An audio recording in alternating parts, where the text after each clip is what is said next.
दोस्तों, स्वागत है आप सभी का गुरुजी वर्ल्ड एग्जाम स्टडी प्लेटफॉर्म में। राष्ट्र हित में शिक्षा, this Dheeraj Dwivedi from Guruji world.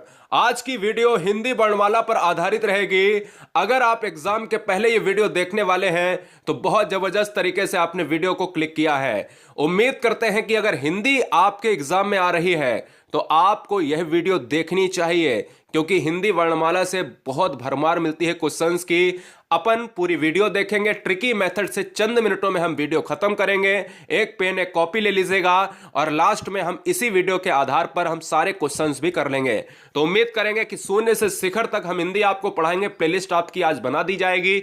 Zero से पूरा हिंदी हम आपको ट्रिकी मेथड से पढ़ाने वाले हैं। चलिए हम हिंदी वर्णमाला को स्टार्ट करते हैं बिना किसी टाइम को वेस्ट हुए, बेहतरीन स्लाइड के साथ। हर बहन हर भाई बड़ा ध्यान से कंसंट्रेशन के साथ इस वीडियो को ओपन किए हैं और उम्मीद करते हैं कि खत्म भी करेंगे। देखिए, हिंदी वर्णमाला में आप सभी जानते हो, पहले हम कुछ डिस्कस कर लेते हैं जो आप सब जानते हो लेकिन जानना बहुत जरूरी है। देखिएगा, हिंदी वर्णमाला में जब हम पढ़ते हैं तो वर्णमाला से ही पहला क्वेश्चन आ जाता है कि टोटल नंबर ऑफ जो आपके अक्षर होते हैं, वर्ड होते हैं, वो कितने होते हैं। दूसरी चीज, वर्णमाला किसे कहते हैं? भाई, समूह को वर्णमाला कहते हैं, वर्णों के समूह को वर्णमाला कहते हैं, या व्यवस्थित समूह को वर्णमाला कहते हैं? तो सुनिएगा, हम दोनों तरीके से आपको बताएंगे। जब क्वेश्चन में पूछा जाए कि हिंदी वर्णमाला क्या है, तो वर्णों के समुदाय को ही वर्णमाला कहते हैं। अगर ये ऑप्शन में है तो ये लगाइएगा। अगर इसके अलावा मिले कि व्यवस्थित क्रम को, यानी वर्णों के व्यवस्थित क्रम को ही क्या कहते हैं? वर्णमाला कहते हैं। जिस तरीके से एक माला में व्यवस्थित क्रम से मोतियों की संख्या होती है, वही उसी तरीके से व्यवस्थित क्रम का मतलब होता है कि का के बाद खा आएगा। मेरी बात समझे? हिंदी वर्णमाला में संख्या अगर पूछे तो कितने होते हैं? टोटल नंबर होते हैं 52 होते हैं। अब बात आती है कि क्वेश्चंस कहां से बनते हैं। कहता है हिंदी वर्णमाला को कितने भागों में बांटा गया है। तो अगर प्रकारों की बात करें, स्वर में यानी वोवेल्स में बांटा गया है और व्यंजन में यानी कंसोनेंट्स में बांटा गया है। कोई डाउट? Any doubt? हम लास्ट में क्वेश्चंस भी करेंगे, पहले इस चैप्टर को पूरा पढ़ना बहुत जरूरी है, ठीक है ना? चलिएगा, अब देखिए, स्वर और व्यंजन में बांटा है तो स्वर को पढ़ना जरूरी है, क्योंकि क्वेश्चंस यहां से बनते हैं कि भैया ये बता दीजिएगा कि समृत स्वर क्या होता है, विभ्रत स्वर क्या होता है, प्लुत स्वर क्या होता है। तो यहां से जब क्वेश्चन बनते ना तो हम बड़ा परेशान हो जाते हैं। तो कोई बात नहीं, यहां पर देखिएगा, स्वर की बात करें जिसको हम वोवेल कहते हैं, यानी जिन वर्णों का उच्चारण बिना किसी अवरोध के तथा बिना किसी दूसरे वर्ण की सहायता से होता है, उन्हें क्या कहेंगे? स्वर कहेंगे। अगर देसी भाषा में कहें कि भैया स्वर वही होते हैं जो स्वतंत्र रूप से बोले जाते हैं, जिन्हें किसी की आवश्यकता ही ना पड़े। याद रखिएगा, वही क्या होते हैं? वोवेल्स होते हैं, स्वर होते हैं, जहां पर बोलते समय, उच्चारण करते समय किसी अन्य की सहायता ना लेनी पड़े, उसे हम स्वर कहते हैं। स्वरों की संख्या कितनी होती है?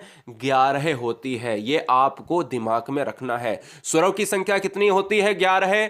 अगर वर्ड की संख्या पूछे तो पूरे हिंदी वर्ड में 52 वर्ड होते हैं। क्लियर हुआ? आगे जैसे जैसे बढ़ेंगे ज्ञान कम नहीं होगा, ज्ञान आपका बढ़ता ही जाएगा। अगर चैनल पर आए हैं तो हिंदी की यह पहली वीडियो है और लास्ट तक हम हर चैप्टर को ट्रिकी मेथड में सॉल्व करने की कोशिश करेंगे, इसलिए सब्सक्राइब कर लें। अपना शहर जरूर लिखें कि किस सुंदर शहर से आप आते हैं, या हमारी कोई बहन गृहिणी या भाई आता है या आती है। जी हां, हमने अभी बताया है कि स्वरों की संख्या कितनी होती है? 11 होती है, ठीक है। अच्छा, स्वरों की संख्या 11 होती है तो कौन कौन से होते हैं? एक छोटा आ, बड़ा आ, छोटी ई, बड़ी ई, छोटा ऊ, बड़ा ऊ, ए ओ और री होते हैं। एक बार स्क्रीनशॉट ले लो, पता चले यहां पर क्वेश्चन में कह दे कि निम्नलिखित में से स्वर कौन सा नहीं है, ठीक है ना? फिलहाल पहचान लोगे तो बहुत छोटी चीज है। अब बात कर रहे हैं कि यहां पर क्वेश्चन बनता है कि बता दो कि स्वर जो है प्रकार में बांटे गए हैं, तो वो कितने प्रकार के बांटे गए हैं। अगर क्वेश्चन में केवल आए मुख्यतः स्वरों को कितने भागों में बांटा गया है, तब दिक्कत हो सकती है। दिक्कत लेने की बात नहीं है, केवल आपको मारना है। या तो 2 ऑप्शन में हो तो 2 मारिएगा, या तो 3 ऑप्शन में हो तो 3 मारिएगा। मुख्यतः आपको 2 ही मारना है आंसर में, ठीक है ना? मुख्यतः आपको 2 ही आंसर में मारना है, एक है ह्रस्व स्वर और एक है दीर्घ स्वर। केवल 2 ही मारे जाते हैं। अब हम तीनों प्रकारों को पढ़ लेते हैं। देखिएगा, ह्रस्व स्वर में क्या क्या आता है? ह्रस्व स्वर में वो होता है जहां पर हम बोलते समय कम दम लगाएं। देसी भाषा में पढ़ा रहा हूं, जिसको बोलते समय, उच्चारण करते समय हम ज्यादा दम ना लगाएं, ज्यादा गति से ना बोलें, यानी धीमी गति से बोल सकते हैं, जैसे आ, ई, ऊ। जितने छोटे हैं जिनमें कम दम लगता है वो ह्रस्व है। दीर्घ में ज्यादा दम लगता है, और प्लुत स्वर में ज्यादा दम मतलब दीर्घ से भी ज्यादा दम। तो क्वेश्चन में क्या है? जिनको बोलते समय बिल्कुल कम गति का यूज हो, ह्रस्व, ज्यादा गति का और सबसे अधिक गति का प्लुत स्वर में ओम। तो मैं कह सकता हूं ओम को हम बहुत देर तक बोलते हैं, ठीक है ना? तो मेरी बात समझ में आ गई? एक बार क्या है, इसको रिवाइज कर लेंगे, क्वेश्चन में आपको जबरदस्त तरीके से बता देंगे, ठीक है ना? कोई डाउट? एनी डाउट नहीं होना चाहिए। चलिए अब देखिएगा, स्वरों का वर्गीकरण एक में आता है कि ये बता दीजिएगा कि समृत स्वर क्या होता है, विव्रत स्वर क्या होता है। वहां से 1 नंबर का क्वेश्चन आएगा। हम आगे पढ़ेंगे, अभी टेंशन नहीं लेने का, पहले व्यंजन को और खत्म कर लेते हैं। देखिए दोस्तों, जब व्यंजन की बात करते हैं ना, तो व्यंजन को पढ़ते समय हम क्या जानते हैं? हमने स्वर को पढ़ा ऊपर, तो मैंने कहा कि ऐसे वर्ड जिनको बोलते समय हम किसी की सहायता नहीं लेते हैं स्वर कहलाते हैं। लेकिन व्यंजन उल्टा है। व्यंजन कॉन्सोनेंट क्या कहता है, ध्यान दीजिएगा, स्वरों की सहायता से। मतलब स्वर कहता था मुझे किसी की सहायता नहीं चाहिए, व्यंजन कहता है मुझे चाहिए, और किसकी? स्वर की सहायता चाहिए। मतलब अगर स्वरों की सहायता से बोले जाते हैं वो क्या कहलाएंगे? वो कंसोनेंट कहलाएंगे, व्यंजन कहलाएंगे। यह आपको याद रखना है। और संख्या ही पूछी जाती है एग्जाम में कि संख्या कितनी है? स्वरों से 3 गुना, यानी स्वर की संख्या है 11 और व्यंजन की संख्या है 33। हिंदी में टोटल वर्ड 52। मैं फिर से कह रहा हूं, स्वर की संख्या 11, व्यंजन की संख्या 33। हिंदी में टोटल वर्ड पूरे आपके 52 वर्ड हैं या नहीं है? बताओ, जल्दी से बताओ, क्या हुआ? कोई समस्या नहीं होनी चाहिए। चलिए एक बार और याद रखिएगा, क्वेश्चन यहीं से बनता है, बहुत बार क्वेश्चन बना है कि मुझे ये बता दीजिएगा कि हिंदी में अगर स्वर व्यंजन आपको पता है तो चलिए कोई दिक्कत नहीं है, लेकिन ये बताओ कि स्पर्श व्यंजन की संख्या कितनी होती है? क्या हिंदी में स्पर्श व्यंजन की संख्या कितनी होती है? हिंदी में स्पर्श व्यंजन की संख्या कितनी होती है? कोई मुझे बताएगा? बताइए, जवाब दीजिएगा। तो आंसर क्या होगा? 25 होती है। जवाब दीजिएगा कैसे? का, खा, गा, घा, 1 2 3 4 5, 1 2 3 4 5, इसको अभी ना गिनना। 1 2 3 4 5, इसको भी नहीं, क्योंकि आप सभी जानते हो उसमें आते हैं। 1 2 3 4 5 और ये भी 5, यानी 5 5 5 5 5, ठीक है ना? यानी 1 line, 2 line, 3 line, 4 line, 5 line. तो स्पर्श व्यंजन की संख्या है 5 गुणे 5, हर सदस्य 5 5 और 5 लाइन, यानी 25 हो जाएगी। याद रखिएगा, ठीक है ना? क्योंकि यहां पर मैंने ये क्यों लिखा है? क्योंकि आपको उच्चारण में पूछ सकता है कि मूर्धन्य कौन सा है, तो सा भी मूर्धन्य होता है। तालब्य, ये वाला सा कैसा है? तो ये भी तालब्य है। तो फिलहाल याद रखना है कि जो कंठ से बोले जाते हैं वो काखा गाघा इंग्या हैं, जो तालब्य से बोले जाते हैं वो चा वर्ग में आते हैं, जो मूर्धन्य से बोले जाते हैं वो टा वर्ग में आते हैं, जो दंत से बोले जाते हैं वो ता वर्ग में आते हैं, और जो ओष्ठ से बोले जाते हैं, जैसे ओठ का यूज करते हो, जैसे पापा बोलते हो, फूफा बोलते हो, बाबा बोलते हो, भाभी बोलते हो, मामा या मामी बोलते हो, तो आप देखो अपने ओठ को चलाते हो, है ना? मेरी बात समझ पा रहे हो? अगर जैसे आपने बोला यहां पर दवात, तो बिना दांत के आप नहीं बोल सकते हो, आप बोल के देखो दवात। तो आपसे क्वेश्चन कैसे पूछेगा?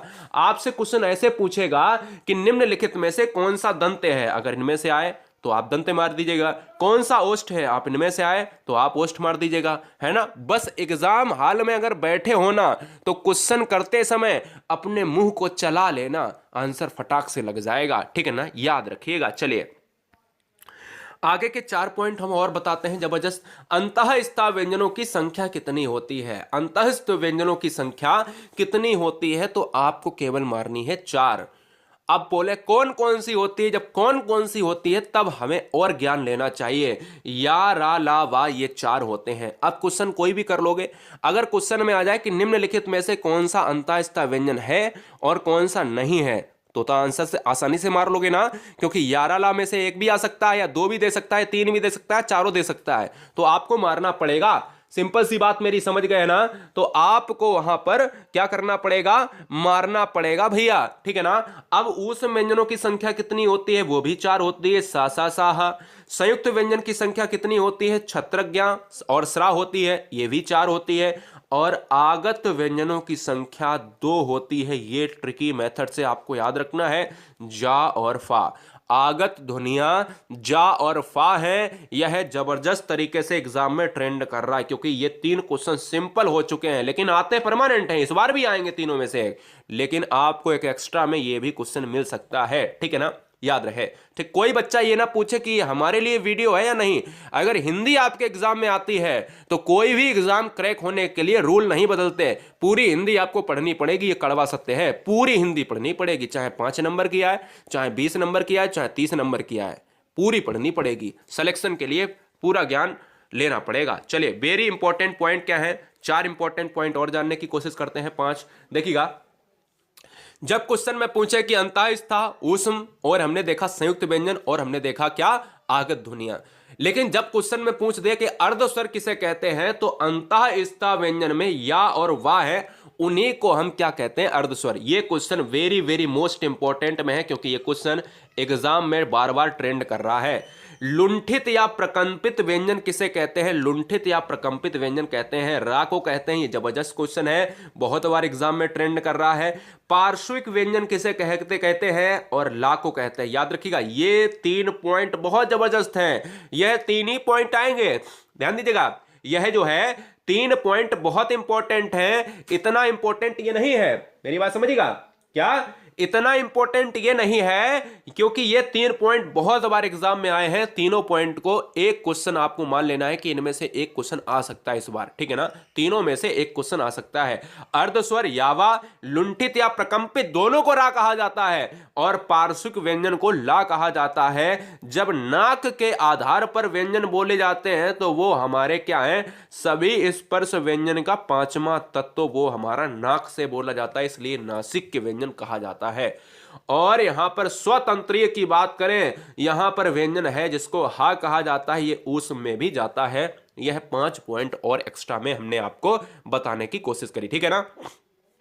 अब बात करेंगे अगले पॉइंट पर। अगला पॉइंट है जिसमें हमने अभी बात की है कि भैया जो रा है और ला है ये इंपॉर्टेंट है, इनको मैं फिर से बताने की कोशिश करूंगा कि भाई लुंठित जो व्यंजन है, क्या लुंठित व्यंजन को रा कहेंगे तो कहेंगे, मैंने क्या बोला, लुंठित को रा कहेंगे, प्रकंपित को रा कहेंगे, और पार्श्विक होता क्या है, पार्श्विक को ला कहेंगे तो कहेंगे, इसके उच्चारण में वायु जीभ के पास से निकल जाती है। जैसे आप ला बोलोगे तो ला जो है ना, वो पूरी जो है फोल्ड हो जाती है जीभ, देखो आप बोल के ला फोल्ड हो जाती है, और बगल से क्या निकल जाती है, दोनों तरफ से आपकी हवा निकल जाती है, वायु निकल जाती है, इसी को पार्श्विक कहते हैं। क्लियर, समस्या समाधान हो गया, समस्या का समाधान हो गया ना। कोई समस्या नहीं रहनी चाहिए, कोई भी बच्चा ये नहीं कह सकता है कि सर कोई भी समस्या है, प्रॉब्लम है, नहीं होनी चाहिए, ठीक है ना। बस नोट्स बनाते जाना, आपने नोट्स बनाते जाना। एक क्वेश्चन छूटा हुआ है, एक पॉइंट छूटा हुआ है, जो एग्जाम में सबसे पहला पॉइंट आता है, इसको जानना बहुत जरूरी है। जब क्वेश्चन में आया कि ये बता दीजिएगा वह छोटी से छोटी जो है, छोटी से छोटा सा छोटा क्या है जो आपके शब्द या वाक्य में प्रयोग होता है, मैं कह सकता हूं कि वो क्या होगा, वह दोस्तों ध्वनि होगा। यानी वर्ण की परिभाषा क्या है, वह छोटी से छोटी ध्वनि जिसके और टुकड़े नहीं किए जा सकते हैं, उसे ही हम वर्ण कहते हैं। याद रखना है कि जब छोटा सा छोटा तत्व पूछा जाए हिंदी में तो आप ध्वनि मारिएगा, जब ध्वनि ना मिले तो ध्वनि से बड़ा क्या है, ध्वनि से बड़ा आपका है भैया वर्ण है। याद रखेंगे, यह पॉइंट आपको याद रखना है। चलिए, अब हमने अभी ऊपर जो संयुक्त व्यंजन को पढ़ा है, संयुक्त व्यंजन को हमने अभी ध्यान से पढ़ने की कोशिश करी है, तो हमने कहा कि संयुक्त व्यंजन जो है 4 प्रकार के होते हैं। संयुक्त व्यंजन 4 प्रकार के होते हैं, लेकिन जो मिक्स कॉन्सोनेंट होते हैं वो 4 प्रकार के हैं तो, लेकिन वो बने कैसे हैं इनको बड़ा ध्यान से देखना, क्योंकि एक नंबर यहीं से फंसेगा। वर्णमाला जिसने पढ़ लिया, मैं ये कह सकता हूं कि वर्णमाला अगर आपने पढ़ लिया 15 से 20 मिनट के अंदर मैं पढ़ाता हूं वर्णमाला को पूरा, और अगर आपने इसको पढ़ लिया तो समझ लो आधा हिंदी का पेपर खत्म हो गया, ठीक है ना।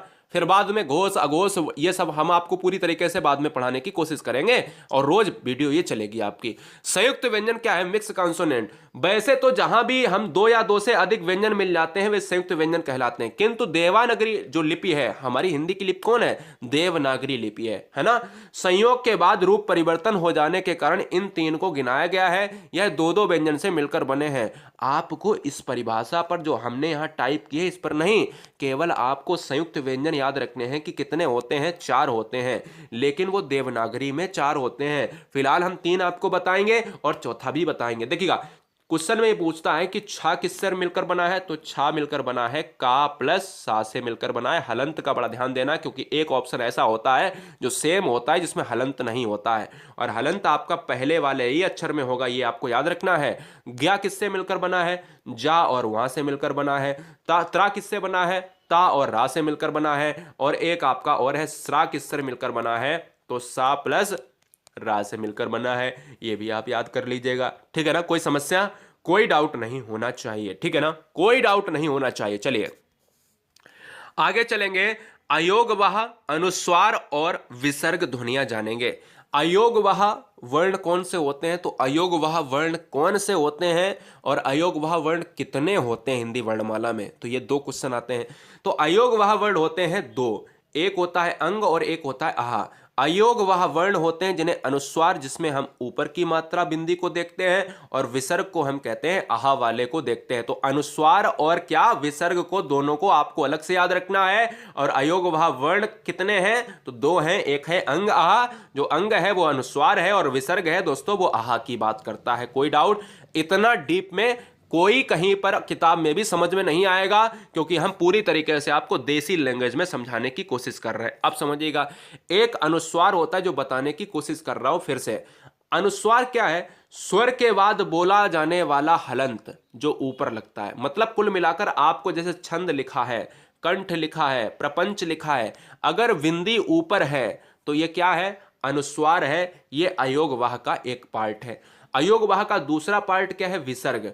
विसर्ग दोस्तों क्या है? आहा वाला, जैसे संभवतः, अतः, प्रातः। मेरी बात समझ रहे ना? जी हां। तो यहां पर अगर मनाह, चलाह, ये जहां पर आपकी विसर्ग लग जाए, जहां पर आपका क्या लग जाए, ये आपका विसर्ग होता है, तो विसर्ग महाप्राण सूचक का वर्ण है। ये जितने भी हैं आपके पीछे बिंदी लग जाए वो आपकी विसर्ग हैं, जो ऊपर लग जाए वो आपके अनुस्वार है। कोई डाउट? ये किसके पार्ट है? ये अयोगवाह वर्ण के पार्ट हैं, ठीक है। अब हम आते हैं फिर से स्वर पर। आपने देखा होगा मैंने स्वर को पूरी तरीके से डिस्क्राइब करा है, लेकिन बहुत से बच्चों का यहां पर सवाल होता है कि सर बता दीजिएगा कि ये समृत स्वर, अर्ध समृत और विव्रत स्वर क्या होता है। तो हम तीनों को हम जानेंगे, क्या एक ट्रिकी मेथड में जो कभी आप भूल नहीं सकते। तीनों को जानेंगे और फिर हम क्या करेंगे, फिर अपन क्वेश्चन पर चलेंगे, जिसमें 10 क्वेश्चन हम इसी वीडियो पर आधार पर लगाएंगे। अब देखिएगा समृत स्वर क्या होता है। समृत स्वर हमारा हम याद करने की कोशिश करेंगे। जब क्वेश्चन में पूछता है कि ऐसे कौन से स्वर हैं, ऐसे कौन से स्वर हैं जिनका उच्चारण मुख का लगभग द्वार बंद रहता है, मतलब जिनका अधखुला मुंह रहता है, उनको हम क्या कहते हैं, तो उनको हम कहते हैं समृत स्वर। समृत स्वर के उच्चारण में मुख द्वार सकरा हो जाता है। सकरा का मतलब पतला, पतला का मतलब अधखुला, है ना। यह संख्या में 4 होते हैं, ई और ओ। मतलब क्या है, अगर पूरा मुंह ना खुले और उनसे अगर हम अधखुले मुंह से हम कोई भी वर्ड बोले, वो हमारे क्या होंगे, समृत स्वर होंगे। याद कैसे करोगे? समृत का मतलब क्या होता है, सकरा। देखो सा से हमें याद रखना है सकरा, सकरा माने पतला होता है। या आप ये भी कह सकते हो मतलब सिला हुआ, सिला हुआ का मतलब क्या होता है, लगभग लगभग सिला हुआ। सिला हुआ का मतलब है कि पूरा मुंह ना खुला हो। यानी अगर हम कह सकते हैं कि व्रत का मतलब क्या होता है, व्रत ये होता है, और सा के आगे हमने कह दिया भैया सिला, सिला व्रतु मतलब सिला हुआ व्रत।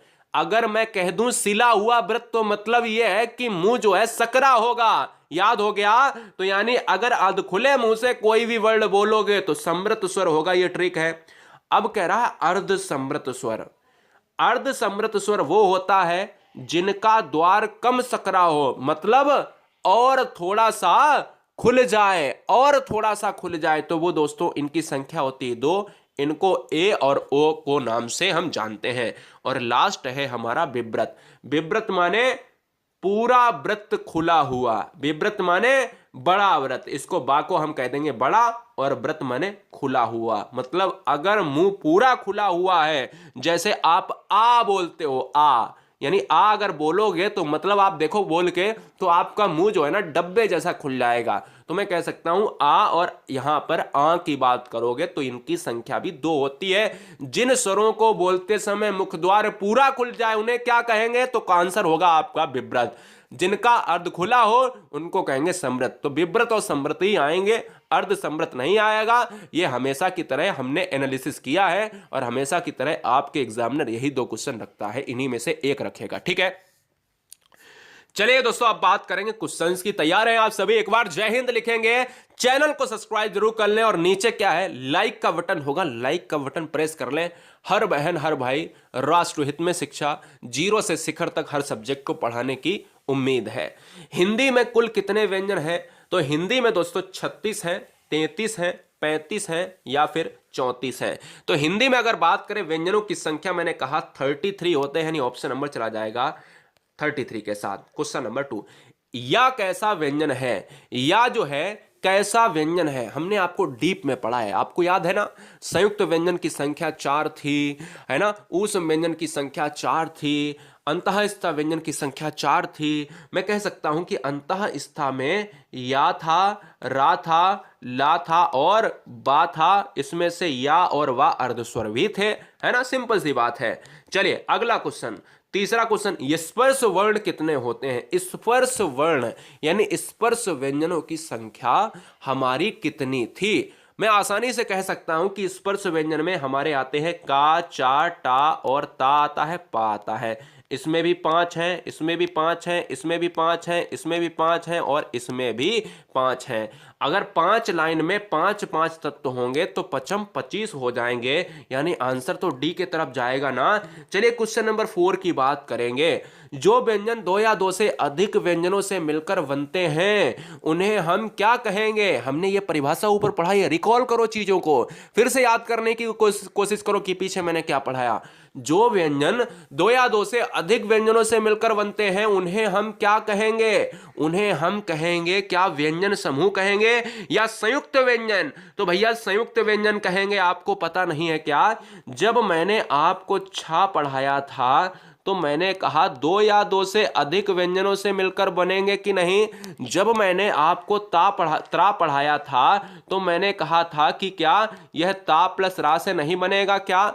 जब मैंने आपको ज्ञा पढ़ाया था तो मैंने आपसे ये नहीं कहा था कि ये जा प्लस वहां से बनेगा कि नहीं बनेगा।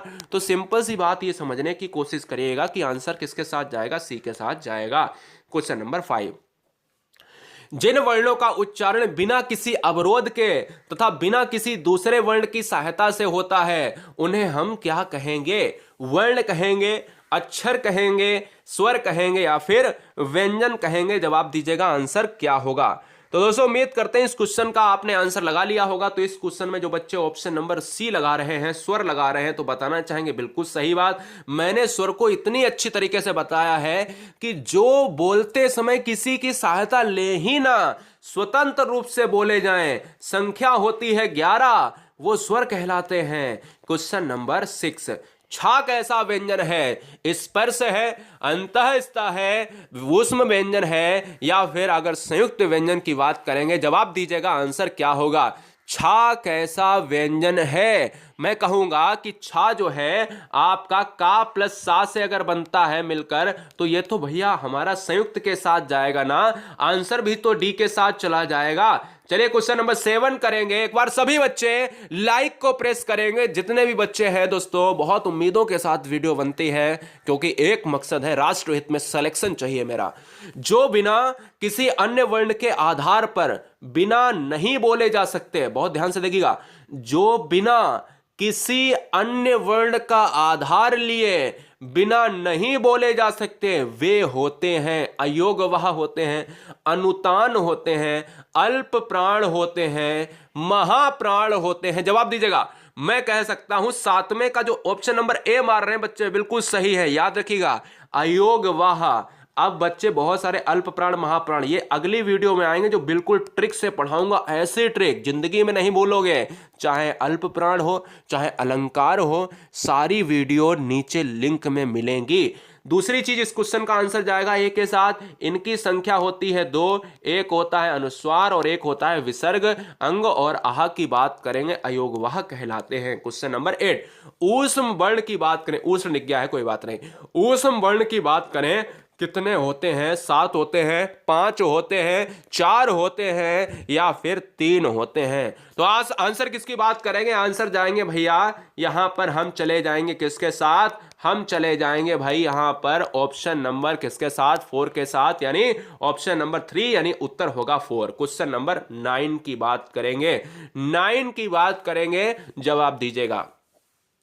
स्वर कितने प्रकार के होते हैं? अब देखो यहां पर मैंने आपको ऊपर बताना स्वर कितने प्रकार के होते हैं। जब केवल कितने प्रकार के होते हैं तो आपको 2 मारने, मात्र 2 मारने हैं, यानी 2 के अलावा आपको मारना ही नहीं है। इसलिए जो राइट आंसर जाएगा वो ऑप्शन नंबर किसके साथ जाएगा? 2 के साथ। चैनल को सब्सक्राइब कर लें सभी बच्चे, चैनल को सब्सक्राइब कर लें। राष्ट्रहित में सिलेक्शन जिस दिन हो जाए ना उस दिन चैनल को अनसब्सक्राइब कर देना चलेगा, क्योंकि सिलेक्शन चाहिए, वो काली सीट आपको मिलनी चाहिए जो सरकारी ऑफिस में पड़ी होती है। भाषा की सबसे छोटी इकाई कौन सी होती है? भाषा की सबसे छोटी इकाई कौन सी होती है? वर्ण होती है, अक्षर होती है, शब्द है या फिर वाक्य है? भाषा की सबसे छोटी इकाई मैंने कहा ध्वनि होगा तो ऑप्शन ध्वनि मारिएगा, अगर नहीं है ऑप्शन में तो आप क्या मारेंगे? वर्ण मारेंगे, ठीक है ना? आप क्या मारेंगे दोस्तों? वर्ण मारेंगे। तो यहां पर आपको वर्ण मारना ही पड़ेगा। मैंने आपको क्या क्या पढ़ाया है जरा एक बार चीजों को रिकॉल करने की कोशिश करिएगा। अगर आप नए हैं तो एक बार अभी अगर आए हैं वीडियो में तो पूरी वीडियो को बड़ा ध्यान से देखिएगा। एक एक स्लाइड में मैंने जबरदस्त तरीके से चीजों को बताने की कोशिश की है कि किस तरीके से चीजें एग्जाम में यहां पर आती हैं। अगर इसको आपको लगता है कि मेरे को इसमें तो सब आता है, ये गलती है। सब तो नहीं आता होगा, 100% तो नहीं आता होगा। मैं कह सकता हूं कि 100% तो आपको नहीं आता होगा, और मैं ये भी कह सकता हूं कि आप सभी इस वीडियो को अगर देख लेंगे तो आप क्या कहलाओगे? आप भैया सर्वशक्तिमान कहलाओगे। आप भैया सिंपल सी बात है कि क्या नहीं, वर्णमाला से कोई भी क्वेश्चन यहां पर नहीं निकलने वाला है। सबको देखना बहुत है कि अनुस्वार और विसर्ग क्या होता है। जबरदस्त तरीके से सारी चीजें, समृत विव्रत की बात करें, अर्धविव्रत की बात करें, और लास्ट के 10 क्वेश्चन को जबरदस्त तरीके से मैंने यहां पर ट्रेंड कराने की कोशिश करी है। हर बहन हर भाई शहर जरूर लिखें अपना, कहां से आप सुंदर शहर से हैं। और उम्मीद के साथ यहां पर नीचे एक टेलीग्राम की लिंक है, टेलीग्राम की लिंक से जुड़ जाएं फ्री में पीडीएफ को प्राप्त करने के लिए। जितने भी बच्चे टेलीग्राम की लिंक दिख रही है नीचे डिस्क्रिप्शन बॉक्स में दी है। पूरा हिंदी का कोर्स फ्री में, एक भी पैसा नहीं लिया है, ना हम लेंगे ना हमारी पीढ़ियां लेंगी। वंदे मातरम। राष्ट्र हित में शिक्षा, गुरुजी वर्ल्ड एग्जाम स्टडी पर हर बहन हर भाई हर गृहिणी का सिलेक्शन घर बैठे दिलवाऊंगा। ये वादा नहीं चैलेंज है। वंदे मातरम, इंकलाब जिंदाबाद, जय महाकाल, आदाब, सत श्री अकाल।